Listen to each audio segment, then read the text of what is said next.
வணக்கம். நான் உத்தரகோசமங்கை பற்றி பேச வந்திருக்கேன். மரகத நடராஜர் உள்ள ஆலயம் இது. உத்தரகோசமங்கை உள்ள மூலவர் சுயம்புலிங்கம் 3000 ஆண்டுகளுக்கு முன்பே தோன்றியது. கோவில் சுமார் 20 ஏக்கர் பரப்பளவில் அமைஞ்சிருக்குது. திருவிளையாடல் வலைவீசி மீன் பிடித்த படலும் இத்தலத்தில் தான் நடந்தது. மங்களநாதர் மங்களநாயகி இருவரையும் வழிபடும் முன்பு அங்குள்ள பானலிங்கத்தை தரிசனம் செஞ்சிங்கன்னா முழு பலனே அடையலாம்.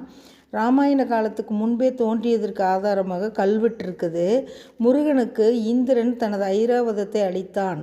ஆதி சிதம்பர மகாத்மியம் கூறுகிறது. பிரதோஷத்தன்று தாளம்பூ வைத்து வழிபடுகிறார்கள்.